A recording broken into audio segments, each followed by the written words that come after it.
Grammar Girl here. I'm Mignon Fogarty, and today I'm here with John Chu, who is big in the Scrabble world. We're going to talk about Scrabble in the main segment, and he also is in charge of a new Canadian dictionary project. So we're going to talk about that in the bonus section. John, welcome to the Grammar Girl podcast. It's great to be back. Thanks for having me. You bet. Yeah. So, we were talking before we started recording about our backgrounds in academia, and I know you have a background in math. Um, hmm and I'm always surprised how important math is in board games. Can you talk about sort of the interplay between those two in your background? Sure. I mean, I always wanted to, well, I wanted to be a mathematician all throughout high school and through college, and then my enthusiasm for it started to wane as started to work on my doctorate, and I'll let you know how that plays out maybe at our next interview. But the thing about the connection between math and board games is that there's two aspects to it. One is that mathematics teaches us to be rigorous and analytical and to take a reasoned approach to things, which in most board games is a useful mindset to take. Even if it's a game where you think it's where there's a large psychological component like poker, there's still, if you don't know the math behind it, it's hard. Oh, two things? I guess there's three things. This is going to turn into a Monty Python sketch in a moment. The second thing is that if you get heavily into any sort of discipline, especially a scientific discipline, but I think my humanities friends might disagree, there's a lot of rote memorization and need time to set aside time to learn stuff that has very little application outside your niche interest. And mathematics is high on the list of subjects. It requires just a lot of retraining your brain. And so if you get to a certain point in your studies where you think, I'd like to keep on going learning new things, then board games are a relatively easy way to keep that dopamine flowing to your brain and to just as a lifelong learning project. They're a good way to exercise your brain if you've got the right sort of brain for that. Last thing is, and the terminology for this has changed over the years, and I think we're currently using neurotypical and neurodivergent. But there are a lot of neurodivergent people, and I would identify myself as one, I think, who enjoy board games because they help them. It helps them, find their peers and interact with them in healthy ways. And we can take what we learn from that, playing with people, interacting across a board game, into a broader social context and make us better socialized people in general. And I often think of my work running the North American Scrabble Players Association as a large group therapy exercise, trying to get people to play nicely with each other so that they will play nicely with others. So that's what I would say. And I know the math. I skipped over a part about math and math being associated with neurodivergence, but I don't think I need to connect those dots very very firmly. I think that's kind of obvious. Yeah, no, that's okay. Because there's so much strategy too, in playing the right tiles on the right numbers and getting the Yeah. score. Oh, well, sure. Yeah, I mean, at a very basic level, one of the first things that you find if you migrate from playing Scrabble online to playing Scrabble in person is you're expected to keep score, which means that your arithmetic abilities, which have almost certainly atrophied into nothingness at this point, because you use your phone for everything, or you just trust what the cash register says. Those will come back really quickly, and it's really useful because you'll find out that the cash register has been shortchanging you all this time. If you have to keep figuring out, oh, well, let's see, I played this word across two triple word scores and a double letter, got to double the value of that, add all those numbers up, triple it twice, that's 9 times.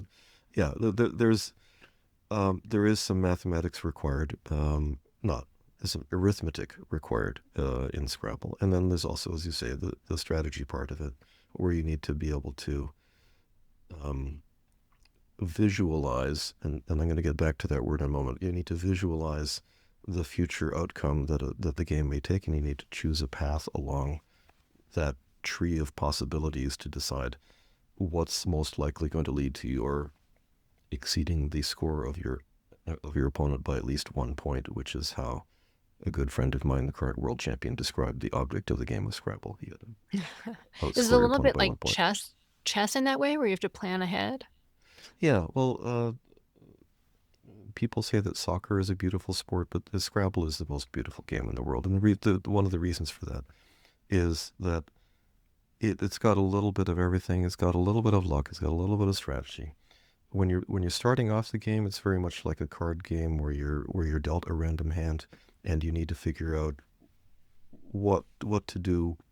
It's very much a metaphor for life at that point. You're given a bunch of random things, and you have to figure out what the best thing is you can do with all of these things. And if you manage to do the right thing over several turns, and you get the little dopamine hit each time, you'll eventually get to the end game, which then becomes very chess-like, because when there's just a couple of tiles left in the bag, you'll have been carefully keeping track of which tiles have been played and which tiles are therefore still unplayed, and which tiles are likely to be in the bag, which tiles are likely to be on your opponent's rack.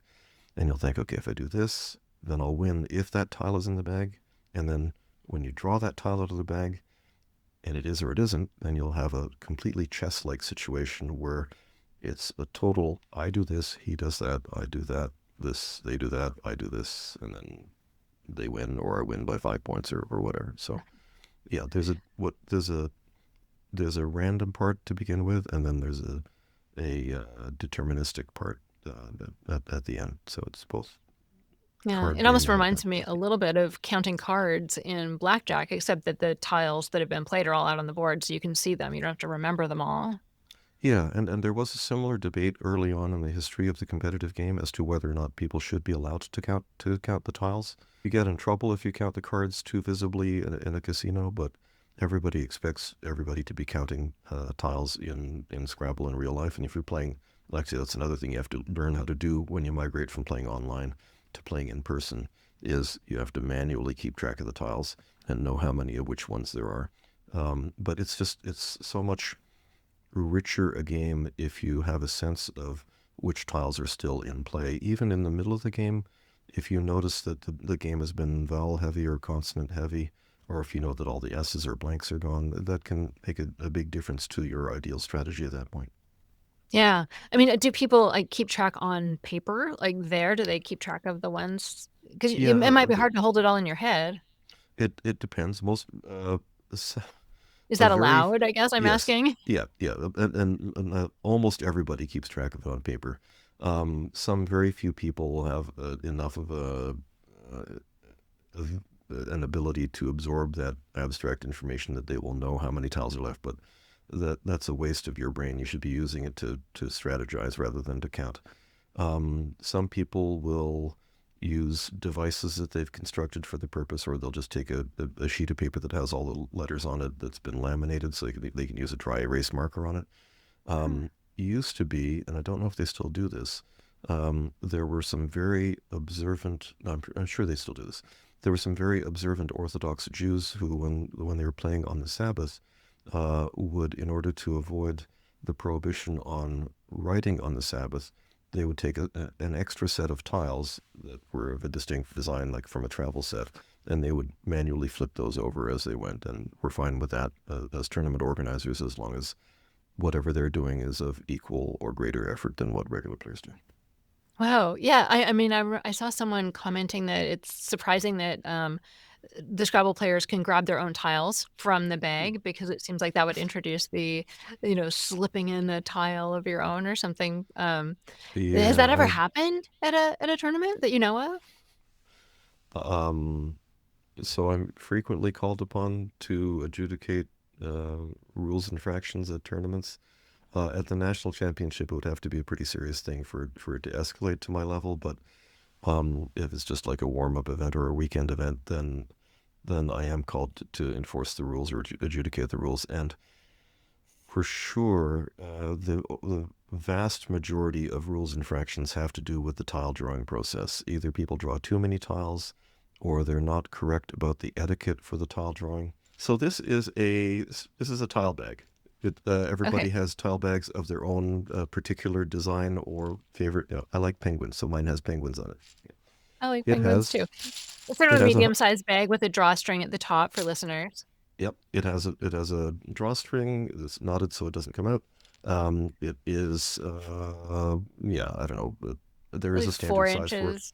Yeah, 4 inches by 6 to 8 inches, maybe. It's got to Yeah. be big enough that your hand can fit entirely into it comfortably.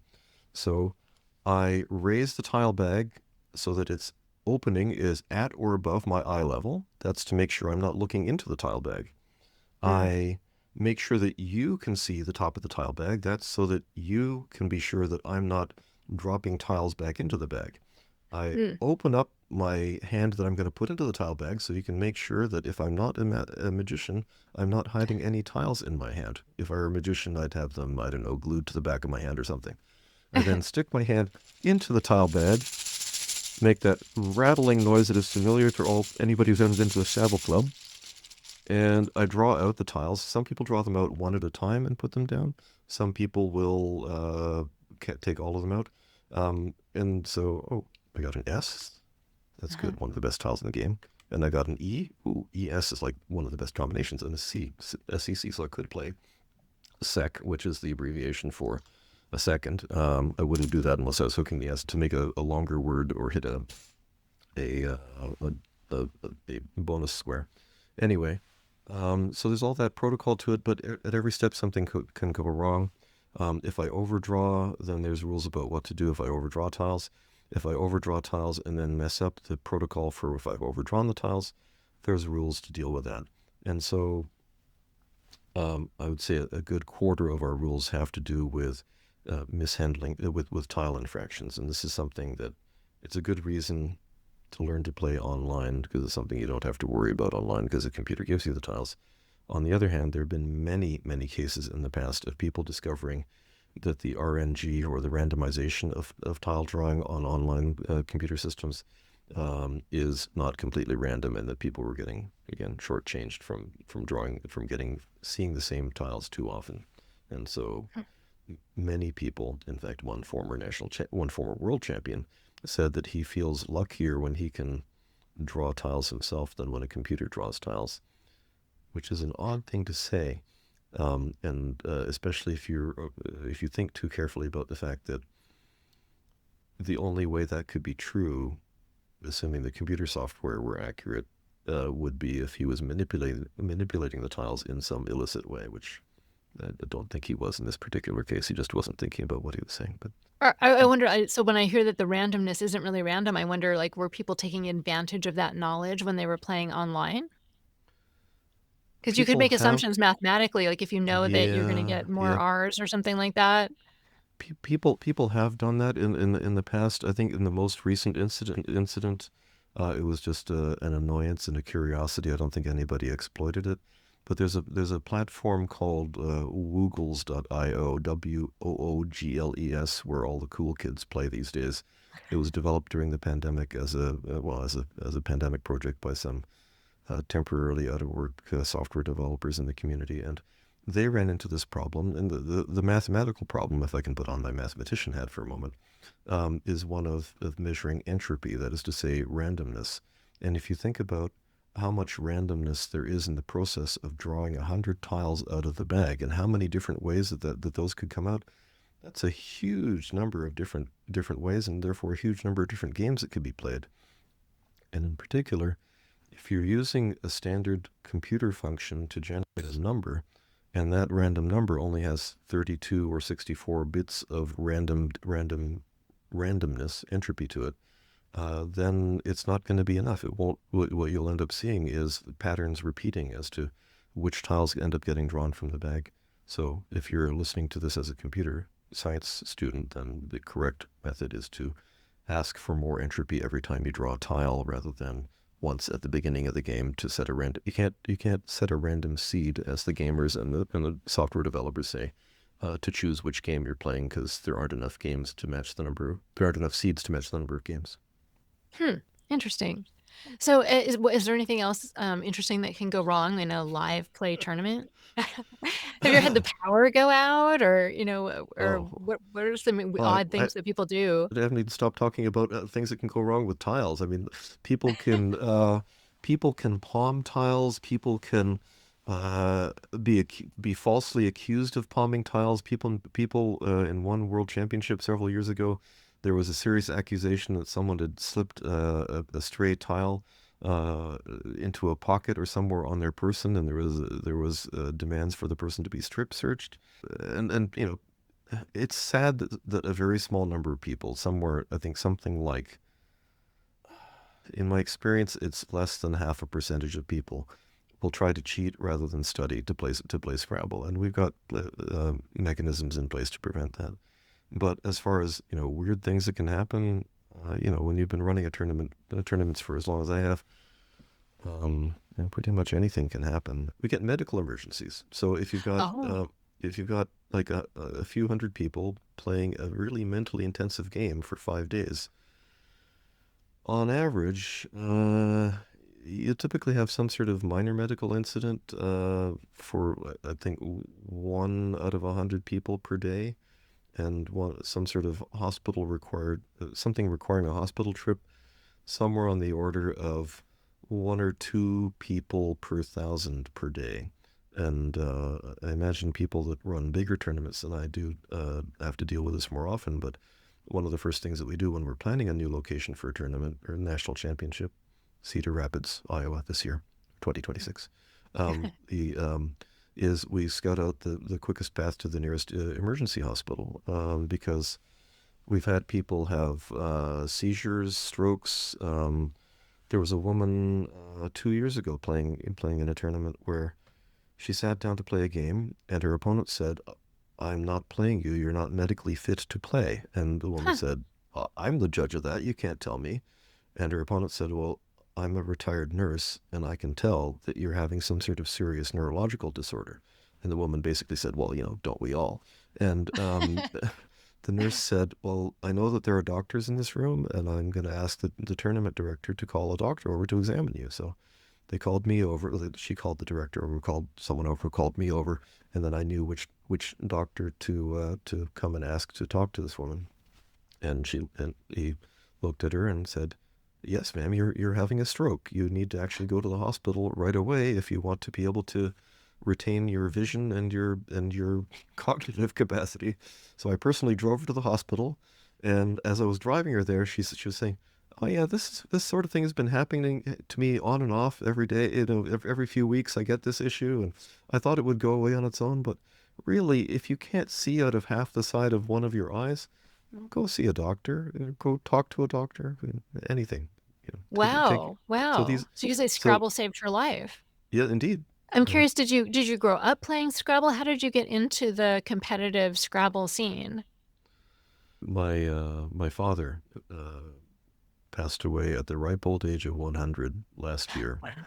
Wow. He was a emeritus professor of linguistic anthropology at the University of Toronto, and he wrote an as yet unedited, unpublished autobiography.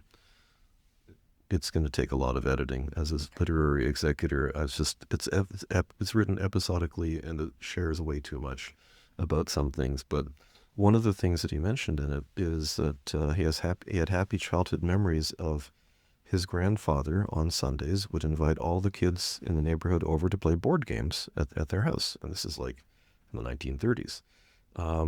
And so my father, although he had a conflicted relationship with my grandfather, he drew a lot of his parenting information from his upbringing, and he understood that a good father plays board games with his children.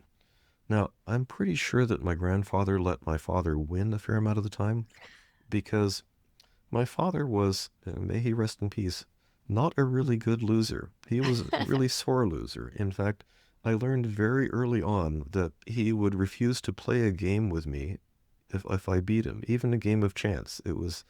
He wouldn't tolerate it. And of course, at that point, I was already enough of a gamer to understand there's a way to gamify or manipulate this, in that I could intentionally lose games to my dad if I wanted to play them with him.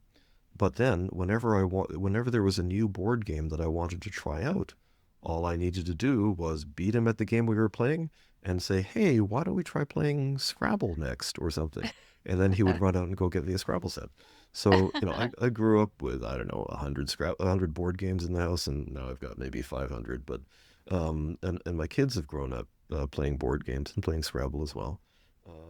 But there was that was what got me started, and it took me a while to be able to beat my dad at Scrabble because he knew a lot of words because he was well educated and a linguist, and he could speak like 40 languages, and I could never be sure if he was if he was making stuff up when he played Scrabble. But and we had a lot of dictionaries, so if I challenged a word when he played it, it would take a long time to look it up in all of the dictionaries because this would have been before the official Scrabble Players Dictionary. And then I had happy memories of playing Scrabble as I was growing up. But then I just sort of let it go because I had other things going on in my life. I wanted to do mathematics, computer science, and so on.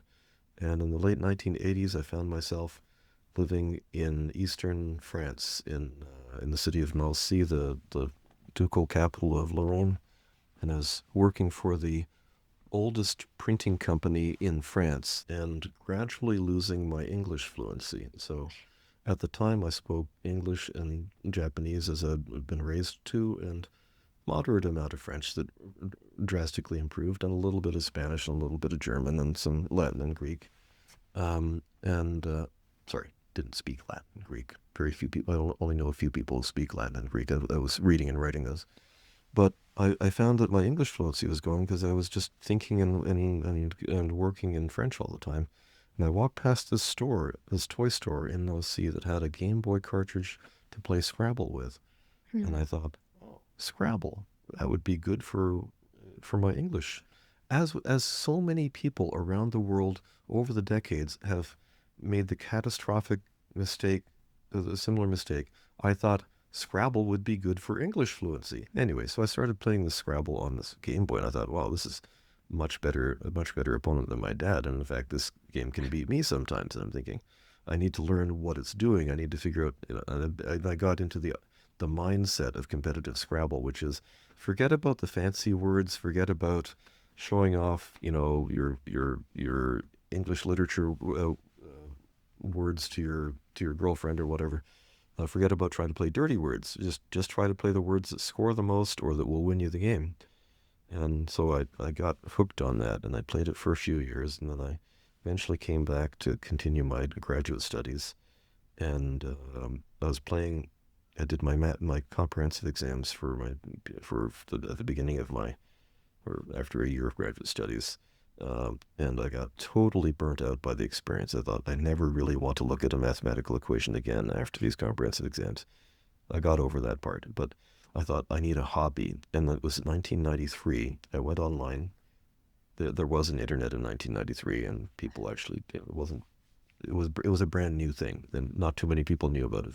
And I went online and I found this place where people were playing Scrabble online. I think that is the coolest thing. I mean, I had played games online before, but not board games. Like I played video games online, and I played video games online as early as the early 1980s. But Scrabble, the idea that you would play a board game, like in an intellectually stimulating, challenging board game, I thought that'd be cool. And then I found that there were these people who were playing online, playing the same sort of competitive Scrabble that I was getting against the Game Boy, and there were some really tough players there. And I played them. I enjoyed playing with them. And one day I managed to beat one of them, and he said, "Where are you from anyway?" And I said, "I'm from," spelling it out carefully, Toronto. In my mind it's Toronto, but I'm from Toronto, Canada. And he said, "Oh, well, you should go to the local club there. It's the biggest and oldest club in the world." And I said, "Why? I mean, I'm enjoying playing you, and I enjoy playing the computer, and I enjoy playing my dad, but why would I want to play a game with people that I don't know when playing a game is such a social activity, right? Why would I want to meet new people just to play a game?" And this is something that, we've returned to repeatedly, especially during the pandemic, when people sort of, do we want to meet new people? We don't want to. Have we forgotten how to meet new people? What would it take to get us to meet new people? And so it took me like 3 months before I was willing to actually follow his advice. And I went there. I was the first person to walk through the doors of the Toronto Scrabble Club and say, hey, I met this guy on the internet who told me all about you. Um, and and then well, the rest of it is history. I went on to run the club, to run tournaments. Right, I started you off developed software for running tournaments, right? I started off enjoying playing the game. Then I started enjoying playing the game competitively. Then I started telling people how to play the game by directing tournaments and clubs and writing software to which is still used like at the World Championship level and everywhere to manage tournaments. Then I sat on committees that told people how to direct people to play Scrabble. Then I headed an organization to tell people how to tell directors, to set policy for people who are telling directors how to play, to tell people how to play Scrabble. I'm getting tangled up in this. And now I find myself being headhunted by, and I didn't even know these were a thing. And this is not how you found me. I had a podcast agent reach out to me last month, and Huh. I thought this has got to be some sort of scam. And he said, "Do you want to talk to people about Scrabble?" I said, "Well, I enjoy it, but it does take a fair amount of my time." But I realized, okay, this must be the apotheosis of this particular career, because I am now being chased after by agents who want me to talk to people about the experiences that I have running an organization that sets the policy, that tells people how to tell other people how to direct their tournaments where people are playing Scrabble, which is a game that I once enjoyed playing myself, and I still do enjoy playing when I can myself, but I'm removed from it by so many levels that sometimes, you know, when I started running the National Scrabble Championship, the one condition that I had for that for taking over that responsibility, for being overall responsible for it, was that we should have a warm-up event that was just for people like me who were involved in directing clubs and tournaments, and that we would just play nice with each other and enjoy the experience of playing rather than directing. And that worked out okay for a few years. And then the players noticed.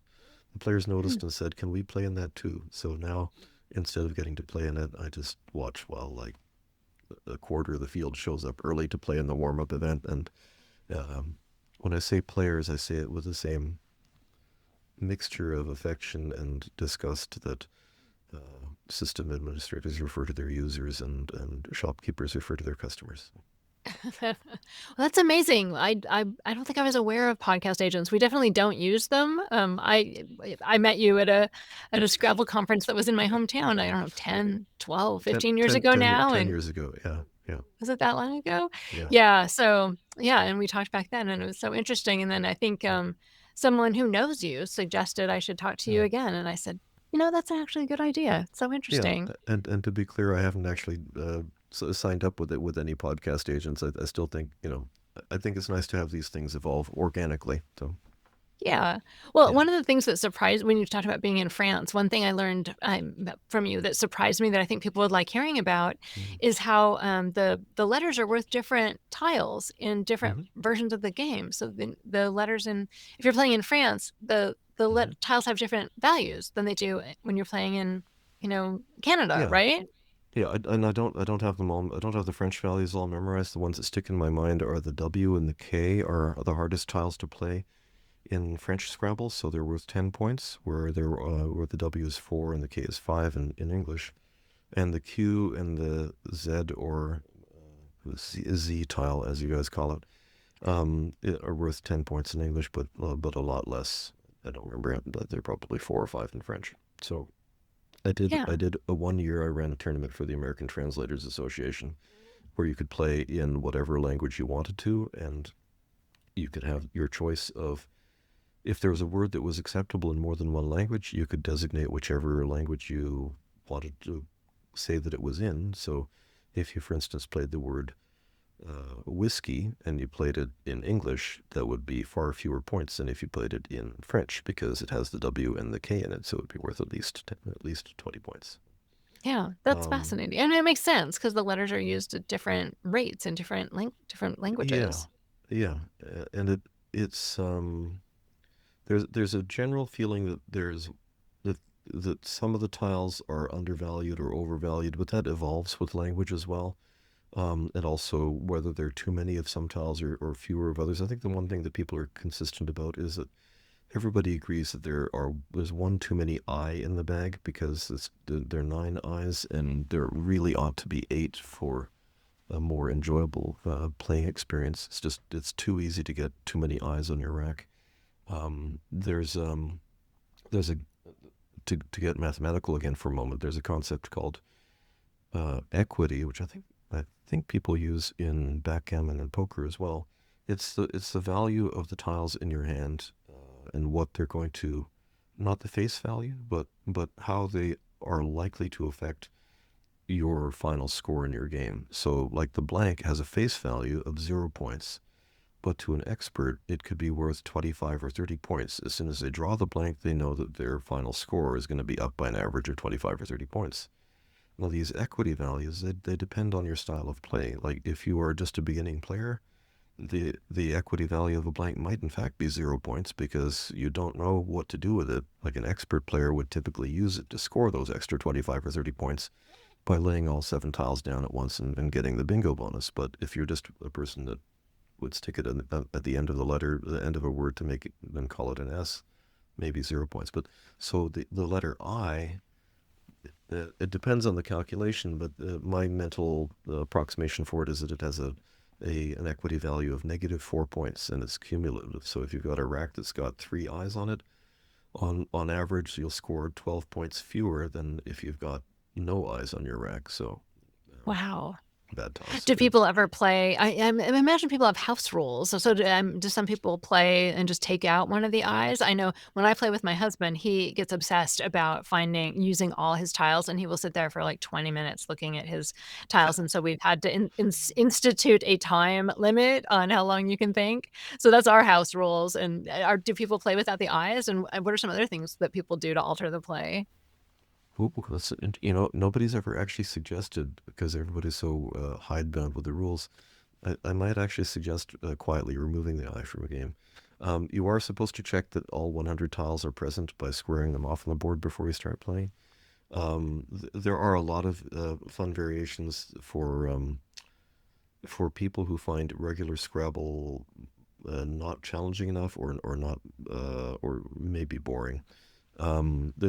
There's a phenomenon in the board gaming community called grognard capture, whereby when a game develops too intense a fan base, the fans who treat the game most seriously want to challenge themselves more. They want to push themselves more, and they end up developing harder and harder versions of the game that end up becoming unplayable to non-intense fans, and games have actually died out as a result of this process. A lot of games have. There was actually a game that was played widely in the Middle Ages in universities in Britain called Arithmomachia, which is like chess with numbers.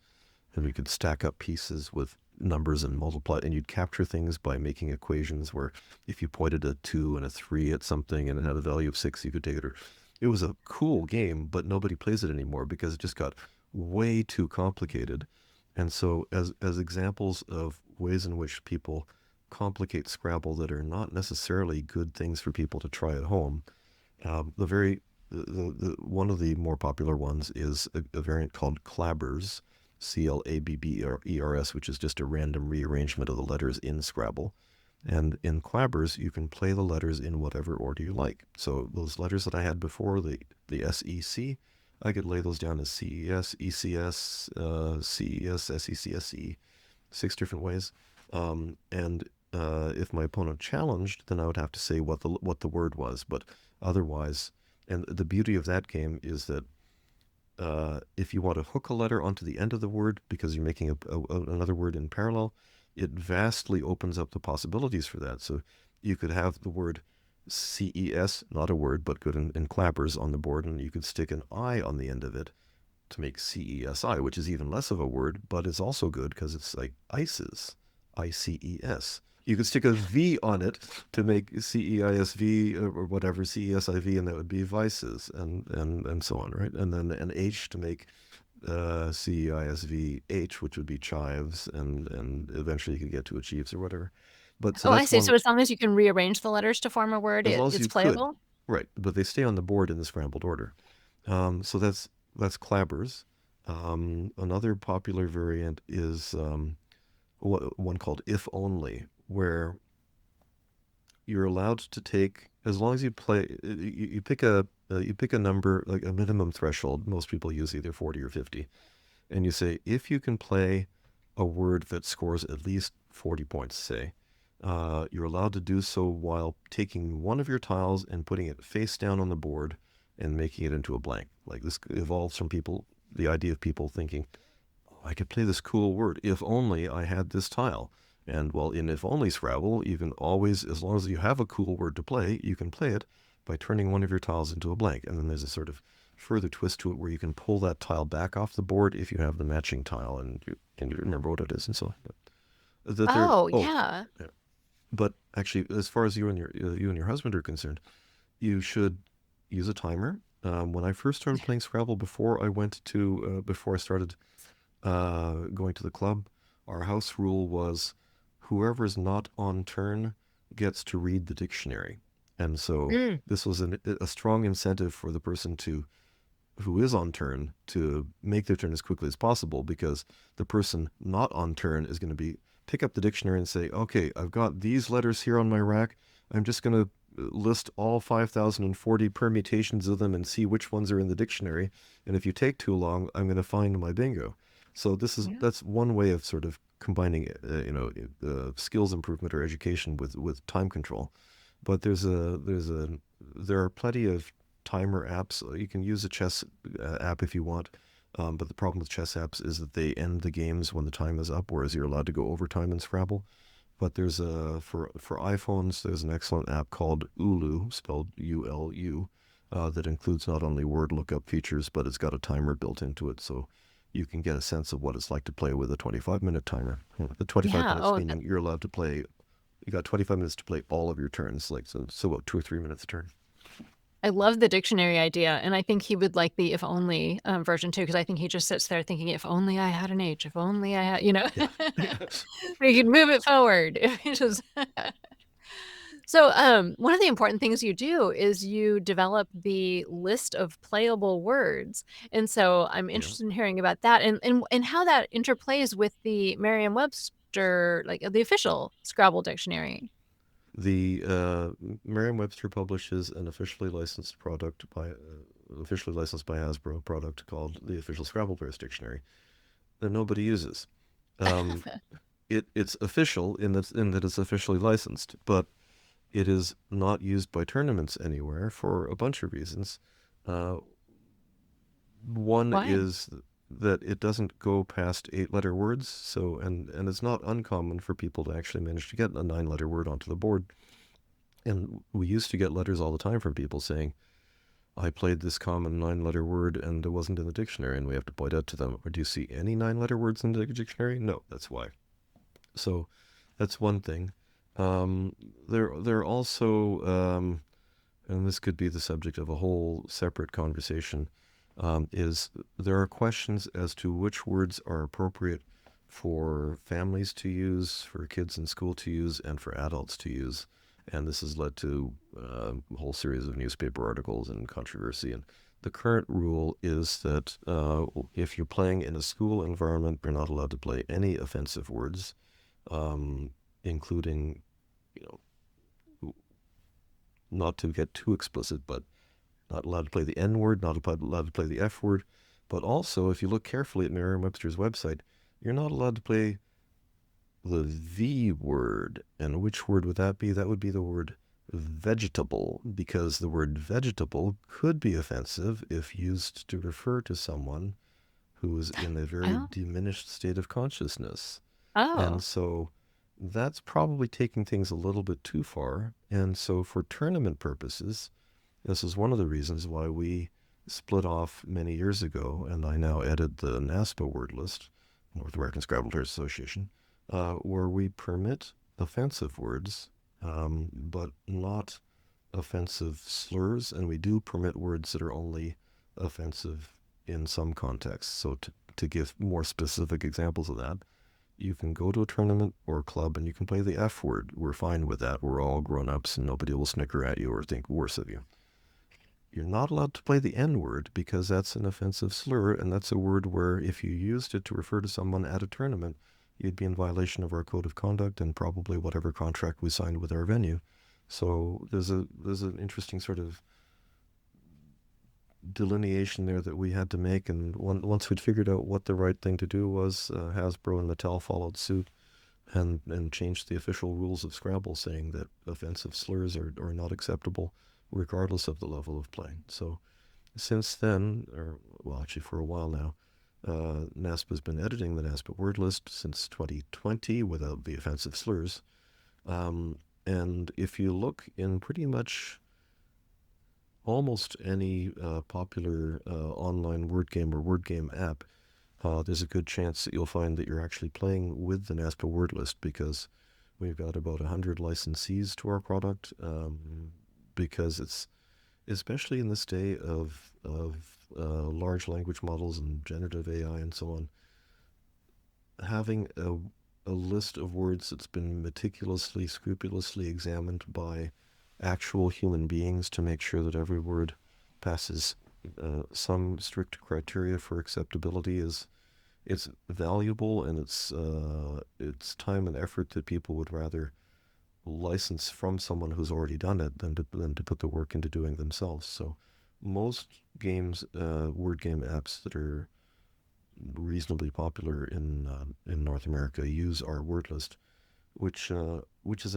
it's nice for our association in two ways. One, it provides a not insignificant source of revenue, but it also takes us back to a situation that the United Kingdom, Great Britain, was fortunate to be in when I first started playing board games, where everybody in Britain used the same dictionary for doing word games, and it was called the Chambers Dictionary. It still exists. But and so you could, if you were playing Boggle or you're playing Scrabble or you're doing cryptic crosswords, you could be sure that everybody was using this one big dictionary called the Chambers Dictionary. That's no longer the case in Britain because they've switched from the Chambers Dictionary to a HarperCollins product.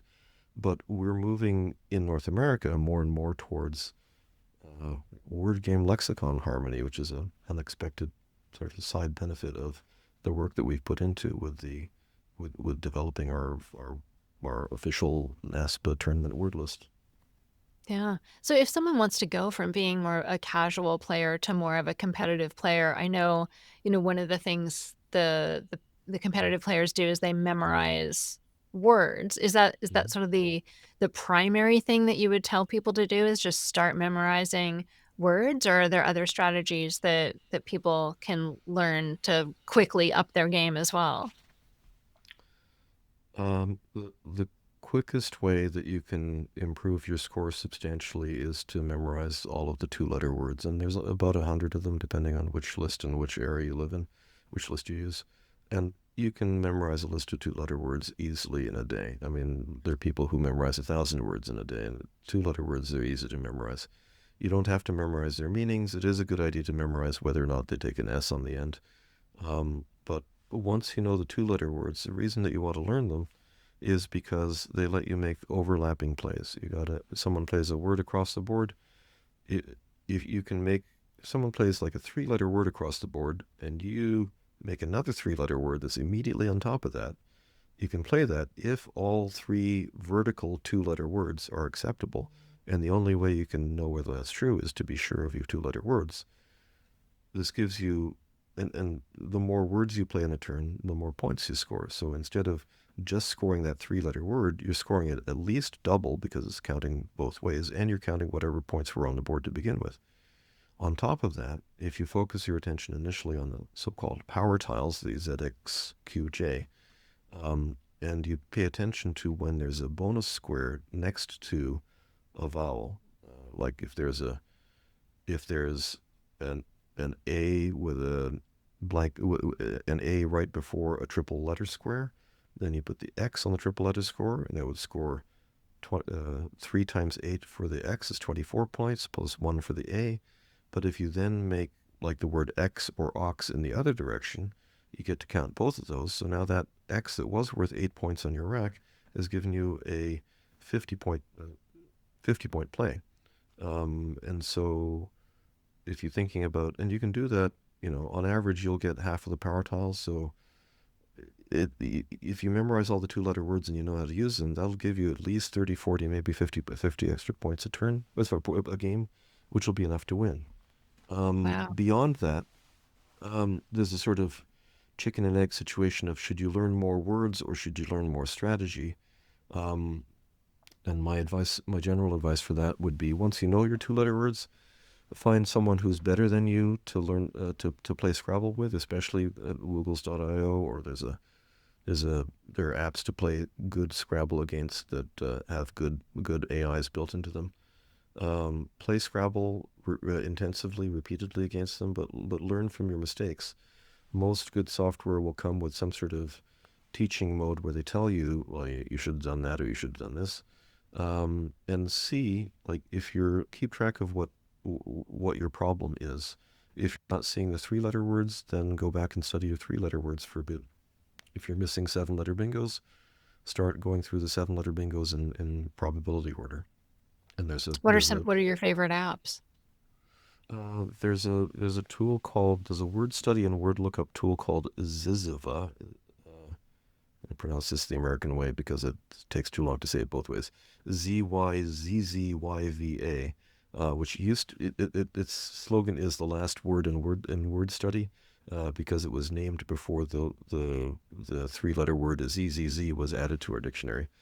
But we have our own fork of it called NASPA Ziziva, which is available on all mobile platforms and a desktop form. And you can use it as a word adjudicator. You can use it as a word study tool. And it's what most people use to learn their words with. And is that one where you can play Scrabble too, like the ones you said had a good AI where you can like play against a decent No. competitor? If you want to play against a decent competitor, I would play one of the bots at Woogles.io. Or if you're offline and using a desktop platform, I'd still like an older game called Quackle, Quackle, which is nice and configurable. You can load whichever dictionaries you want into it, and it has really good game analysis tools. Wonderful. Thank you so much. What sort of parting advice do you have for Scrabble enthusiasts? If you like the game, if you enjoy the game, don't wait 3 months like I did to find other people who enjoy the game. It's just 3 months of your life you'll have wasted. Go find the nearest club or tournament and just introduce yourself. They will be delighted to find one more person who likes playing Scrabble. And did they do that through the NASPA website? Yeah, you can go to the NASPA website. You can email us. You can go look at our club roster online. You can look at our tournament calendar to see where there's a tournament near you. We're all across the United States and Canada. And Wonderful. if you're reading this from overseas, we're a member of the World English Language Scrabble Players Association, or WESPA.org. Nice. John Chu, thank you so much for being here. It's been a pleasure. Yeah, and for our Grammar for Losians, we're going to have a bonus episode. John is also the editor-in-chief of the new Canadian English Dictionary, so we're going to talk about that. So look for that in your feed. For the rest of you, that's all. Thanks for listening.